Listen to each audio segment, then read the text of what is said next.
Welcome friends, आप सभी का स्वागत है हमारे चैनल पे। तो ये जो है नेशनल इनकम का पार्ट सेकंड। इसके पहले मैंने नेशनल इनकम का पार्ट वन बना चुका हूँ। उसमें आप पूरे नेशनल इनकम के बेसिक्स और जो भी उसके फैक्टर हैं उसके बारे में आप पढ़ सकते हैं। तो आज का जो टॉपिक है वो हम लोग इसके बाद हम ये देख रहे हैं कि methods of calculating national income. ऐसी कौन कौन सी मेथड्स हैं जिससे हम नेशनल इनकम को कैलकुलेट कर सकते हैं। तो बेसिकली जो साइमन कुजनेट्स हैं, ये इकोनॉमिक्स एक ये बहुत अच्छे थे, एक अर्थशास्त्री थे। इन्होंने नेशनल इनकम को कैलकुलेटेड करने के लिए, यानी कि नेशनल इनकम को कैसे कैलकुलेट करें, इसके लिए 3 मेथड्स को लेकर के आए। पहला तो है आपका प्रोडक्ट मेथड यानी कि उत्पाद विधि, इनकम मेथड यानी कि आय, और फिर है कंजप्शन मेथड यानी कि आपका उपभोग विधि। तो प्रोडक्ट मेथड कहता क्या है? मान लीजिए आपने जितने भी गुड्स एंड सर्विसेज बनाए हैं एक 1 ईयर में, और 1 ईयर मतलब कि आपको क्या सोचना है, फाइनेंशियल ईयर। और हमारा जो फाइनेंशियल ईयर है वो 1 अप्रैल से लेकर के 31 मार्च तक है। तो उस बीच में जो भी हमने प्रोडक्शंस किए हैं उसको, उसकी वैल्यूज़ को हम क्या कर लेंगे, ऐड कर लेंगे। फाइनल प्रोडक्ट की वैल्यू को हम ऐड कर लेंगे। तो ऐड करने के बाद निकल जाएगा नेशनल इनकम। इस तरीके से हम निकाल सकते हैं। फिर आपका है आय मेथड, इनकम मेथड। अब इसका मतलब ये है कि income earn by working people in different sector in commercial. मतलब कि जो भी लोग डिफरेंट सेक्टर में काम कर रहे हैं, कोई प्राइमरी सेक्टर में काम कर रहा है, कोई सेकेंडरी में कर रहा है, कोई टर्सरी में कर रहा है, सब लोग प्रोडक्शन कर रहे हैं। तो उसमें क्या करना है, इसके थ्रू वो अपने total rent, total wages, total interest and total profits को क्या करना है, ऐड कर लेना है। जितने भी इनकम, जहाँ से भी जिनकी जैसी इनकम हो रही है उन सारे इनकम्स को ऐड कर लीजिए। वही क्या है, आपका नेशनल इनकम। तो इस तरीके से हम नेशनल इनकम को भी कैलकुलेट कर सकते हैं। फिर आता है कंजप्शन मेथड। कंजप्शन मेथड क्या बोलता है, उपभोग। इसका अर्थ होता है उपभोग। इसका मतलब ही यही है कि जितना भी हमने खर्च किया किसी चीज़ को खरीदने के लिए, किसी चीज़ को कंजप्शन करने के लिए, या वो इन प्राइमरी सेक्टर में हो, चाहे कि सेकेंडरी सेक्टर में हो या टर्सरी सेक्टर में हो, जैसा भी हमने खर्च किया उन सारे खर्चों को हम क्या कर लेंगे, ऐड कर लेंगे। तो उससे भी हम नेशनल इनकम का क्या कर सकते हैं, कैलकुलेट कर सकते हैं। तो ये 3 मेथड हैं। अगर आपसे कभी क्वेश्चन करे तो आप इसके आंसर्स दे सकते हैं। फिर जो नेक्स्ट है problem in calculating national income, कि अब नेशनल इनकम को कैलकुलेट करने के लिए बहुत से प्रॉब्लम्स आती हैं। ठीक है, कैसे प्रॉब्लम्स आ सकती हैं, जैसे कि ब्लैक मनी। अब ब्लैक मनी क्या होती है, जैसे कि मान के चलो सरकार को ये पता है कि मैं 50,000 रुपये कमाता हूँ, पर मेरी एक्स्ट्रा इनकम 40-50 हज़ार रुपये और है। वो सरकार को पता है नहीं कि वो इनकम कहाँ से आ रही है, तो इसको ऐड नहीं कर पाती सरकार। तो ये प्रॉब्लम है नेशनल इनकम की। सिर्फ वो सरकार को सिर्फ यही पता है कि मेरी इनकम कितनी है, 50,000। तो ये काला धन यानी कि इलीगल एक्टिविटीज़ जो भी होंगी, इलीगल एक्टिविटीज़ में जैसे कि गैम्बलिंग होती है, ये सारी चीज़ें क्या होता है, ऐसे तो बहुत लोग पैसा कमाते हैं सारी सारी चीज़ों से, पर गवर्नमेंट को पता ही नहीं होता तो वो ऐड नहीं कर पाती, क्योंकि ये सब इलीगल एक्टिविटीज़ है। फिर आता है ट्रांसफ़र पेमेंट या कैपिटल गेंस की बात करता है, यानी कि पूंजीगत लाभ या हस्तांतरण, इसको हिंदी में बोलते हैं। क्या होता है, जैसे कि मैं 50,000 रुपये मेरी इनकम है और मैंने 10,000 रुपये पेमेंट को ट्रांसफ़र किया है। मैं अपने, कह सकता हूँ अपने किसी रिलीजियस मतलब उसमें फैमिली मेम्बर में, या किसी को मैंने ट्रांसफ़र किया है। तो जिसको मैंने ट्रांसफ़र किया है तो वो कोई कमाता तो है नहीं, उस 10,000 का कहीं ना कहीं वो खर्च कर रहा है। पर ये जो मेरे जो कमाए हुए 50,000 हैं ये सरकार ने ऐड कर लिया है। अब मैंने उसको 10,000 भेजा है, तो वो जो 10,000 जो भेजा हूँ वो 50,000 में से ही भेजा हूँ। तो सरकार अब उसके 10,000 नहीं ऐड कर लेगी कि इसके 10,000 आए हैं तो इसको भी ऐड कर लेगी। तो क्या हो जाएगा, काउंटिंग गलत हो जाएगी। ठीक है, ये हो गया, मतलब जितने भी ट्रांसफ़र हैं उनको वो नेशनल इनकम में नहीं करती है। फिर सेकंड चीज़ कैपिटल गेंस, जैसे कि मैंने कोई ज़मीन खरीदा हूँ, वो ज़मीन मैंने खरीदा था 50,000 रुपये में, और ठीक 2 हफ्ते बाद मैंने उस ज़मीन को सीधे 1.5 लाख में बेच दिया। तो ये कैपिटल गेंस के क्या होते हैं, कैपिटल गेंस बहुत ऊपर नीचे होते हैं, अनप्रिडिक्टेबल होते हैं, तो कैलकुलेट नहीं कर पाते हैं, इसलिए इसको हम कैलकुलेट नहीं करते हैं, ठीक है। फिर third is danger of double counting. Double counting बहुत ज़्यादा दिक्कत करती है।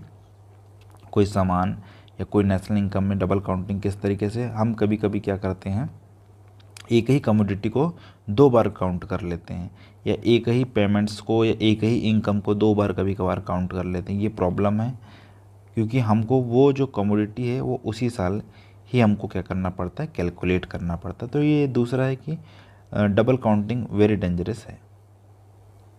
फिर सेल्फ कंजप्शन प्रोटेक्शन, जो हम खुद यूज़ करते हैं, जो हम मार्केट से नहीं खरीदते हैं, हम क्या करते हैं, जो भी चीज़ प्रोडक्शन कर रहे हैं वो सिर्फ खुद ही यूज़ कर ले रहे हैं उसका, तो उसको सेल्फ कंजप्शन प्रोडक्शन कहते हैं। खुद पर उपभोग की गई वस्तुएं को हम नेशनल इनकम यानी कि राष्ट्रीय आय में बिल्कुल भी जोड़ा नहीं जाता। फिर है आपका प्राइस लेवल चेंज, यानी कि जो कीमत में जो अंतर आ रहा है उस पर भी नहीं, कि मान के चलो कोई वस्तु 5 रुपये की है और ठीक दूसरे दिन 7 रुपये की हो गई, तो ये 2 रुपये का जो प्राइस लेवल चेंज आया इसको भी हम ऐड नहीं करते हैं। The measuring of road of money itself does not remain stable. This means the national income can change without any change in output. मतलब आउटपुट पे तो कोई चेंज आया ही नहीं, तो हम कैसे उस पर चेंज कर दें, ठीक है। तो ये प्रॉब्लम है प्राइस लेवल चेंज में। मतलब कि पहले आप 10 रुपये में 5 संतरी खरीदते थे, ओके, पर प्रोडक्शन तो उतना ही हो रहा है। प्रोडक्शन कितना हो रहा है, 20 संतरे, 20 संतरे के प्रोडक्शन हुआ। अब इसको समझिएगा थोड़ा सा, 20 संतरे का प्रोडक्शन हुआ और 10 रुपये में मुझे 5 संतरे मिले। बट सडनली एक हफ्ते बाद क्या हुआ, 20 ही संतरे का प्रोडक्शन हो रहा है, बट मुझे अब 10 रुपये में 2 संतरे मिल रहे हैं। तो प्रोडक्शन में कोई चेंज आया नहीं, इसलिए प्राइस लेवल में चेंज आ गया, ठीक है। अभी महंगा हो गया ना, 2 संतरे मुझे सिर्फ 10 रुपये में, तो प्राइस लेवल चेंजेस को हम ऐड नहीं करते हैं नेशनल इनकम में।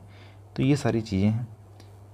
अब देखते हैं कि नेशनल इनकम को एस्टिमेशन जो किए गए हैं इंडिया में कैसे।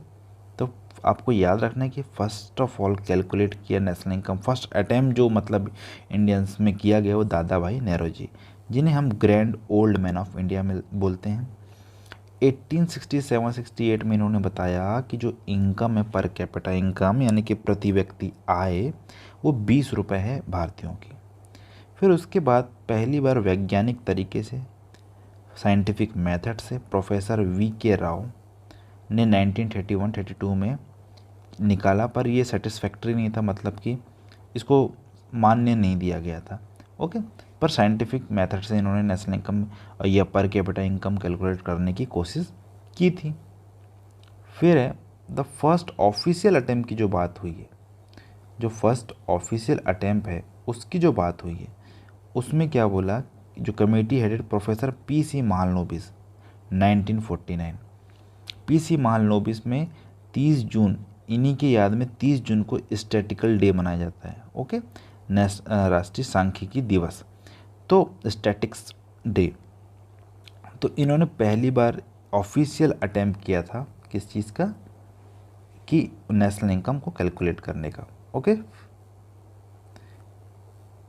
तो नेशनल इनकम कैलकुलेट किया इन्होंने, और इंडिया स्टैटिकल ऑर्गेनाइजेशन 1940 है ना, CSO 1949 एंड रिमेन, अब जो CSO सेंट्रल स्टैटिकल ऑफिस जो बन गया, पहले ऑर्गेनाइजेशन था, फिर वो has been formulated national income, मतलब कि जो हमारी नेशनल इनकम कैलकुलेट करता है वो करता है आपका CSO, ओके। अब क्या हुआ है इन अभी के प्रेजेंट में, NSSO यानी कि national sample survey with CSO यानी कि सेंट्रल स्टैटिकल ऑफिस, इन दोनों को जोड़ करके हमने NSO बनाया, नेशनल सैंपल ऑर्गेनाइजेशन, ठीक है। तो हमने क्या बनाया, नेशनल सैंपल ऑर्गेनाइजेशन।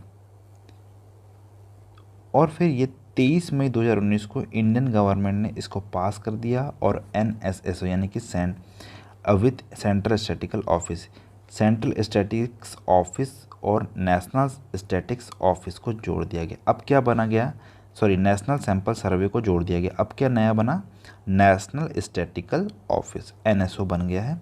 और ये जो NSO है वो इसको हेड कौन करता है, इसको हेड करता है आपके ministry of statistic program implementation, okay, ministry of statistics and program implementation, MOSPI, ये दोनों।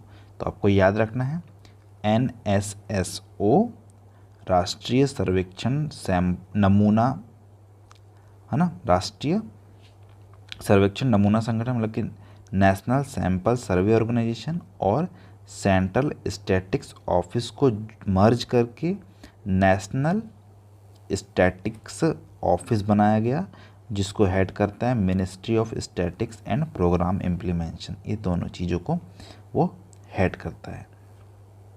तो इस तरीके से आप लोग याद रखेंगे सारी चीज़ों को, और आप लोग इसको अच्छे तरीके से आप लोग देखेंगे, ठीक है। तो हम लोग मिलेंगे जस्ट, तो आपने सारी चीज़ें समझ में आ गई होगी आपको। अगर आपको कोई भी डाउट है तो प्लीज़ कमेंट बॉक्स में आप लिख सकते हैं। अब मिलते हैं।